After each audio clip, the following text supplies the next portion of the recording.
আগামীর বাংলার মাটিতে যদি কোন নির্বাচন হয়ে থাকে তা পিআরের মাধ্যমে হতে হবে।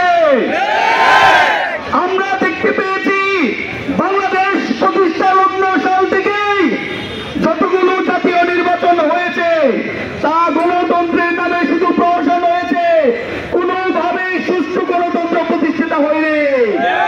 সুতরাং যদি আমরা আগামী নির্বাচন সুষ্ঠু নিরপেক্ষ করতে চাই তাহলে আমাদেরকে অবশ্যই পিআর পদ্ধতিতে নির্বাচন দিতে হবে।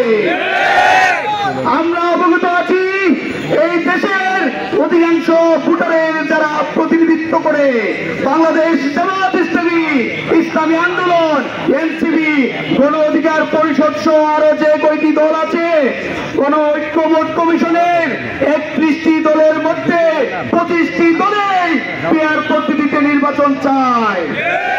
সুতরাং পিআর পদ্ধতিতে অবশ্যই আমাদেরকে নির্বাচন দিতে হবে। আমরা আরো দেখতে পাচ্ছি এই পৃথিবীর মধ্যে উন্নতশীল 90টিরও অধিক রাষ্ট্রের মধ্যে পিআর পদ্ধতি চালু আছে।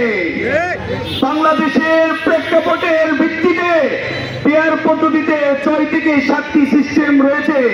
যে পদ্ধতি সবচেয়ে বেটার সেটাই বাছাই করার মাধ্যমে আমাদেরকে পিআর পদ্ধতিতে নির্বাচন দিতে হবে। সুপ্রিয় উপস্থিতি জনতা, এছাড়াও নিষিদ্ধ ফ্যাসিস্ট আওয়ামী লীগের যে 14টি দল ছিল জোটবদ্ধ, তাদেরকে বিচারের আওতায় নিয়ে আসা না পাওয়া পর্যন্ত আমরা বাংলার মাটিতে নির্বাচন হবে না ইনশাআল্লাহ। ধন্যবাদ সবাইকে।